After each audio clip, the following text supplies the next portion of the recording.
High court के सामने आपने न्यायपालिका पे एलिगेशन लगाए, क्या है पूरा मामला? मैंने श्रीमान कोई एलिगेशन नहीं लगाया। मैं अधिवक्ता हित के नाते राजस्थान में और भारत में जो नए नए कानून बन रहे हैं उन कानूनों के अंतर्गत अधिवक्ताओं को न्यायिक प्रक्रिया से बिल्कुल बाहर किया जा रहा है। जैसे कि आज विधिक सेवा प्राधिकरण के 30 वर्ष होने पर उन्होंने एक पोस्टर विमोचन माननीय उच्च न्यायालय के न्यायाधिपति आनंद जी शर्मा के साथ उनके कार्यक्रम की अध्यक्षता में प्रकाशित कराया, जिसको मैंने पढ़ा। उसमें पढ़ते ही उसमें पहली लाइन थी कि किसी को निःशुल्क कानूनी सहायता में वकील की आवश्यकता नहीं है। तो मैंने सोचा कि अगर किसी विधिक प्रक्रिया में अगर वकील की आवश्यकता नहीं है तो उस प्रक्रिया को पूरी कौन करेगा।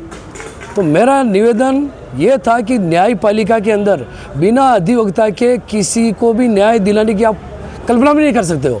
तो इसलिए मैंने निवेदन किया आने वाले भविष्य में भारत सरकार या केंद्र राज्य सरकार है कोई भी कानून बनाए उनमें अधिवक्ताओं की पूरी भूमिका रखे, और जो कानून बन रहे हैं और उन्हें अधिवक्ताओं की भूमिका नहीं है वो कानून समाज को न्याय नहीं दिला सकते हैं। केवल प्रशासनिक ब्यूरोक्रेट की तानाशाही बढ़ेगी, वरना पब्लिक को न्याय नहीं मिलेगा।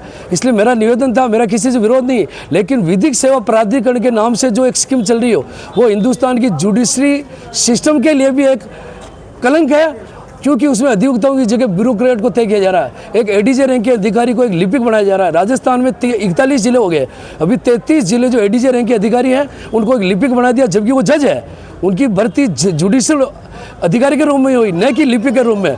तो इसका मैं ऑनरेबल न्यायाधिपति के सामने कहा कि वास्तविक में भरतपुर के द्वारा, उदयपुर के द्वारा इन जो स्थायी लोक अदालतों का आयोजन जो हर 3 में होता है बहिष्कार किया जा रहा है। और ऑनरेबल सुपर और अपने सीपीसी में प्रोविजन है, किसी भी समय आप राजीनामा कर सकते हैं, इसके लिए कोई आयोजन करने की आवश्यकता नहीं।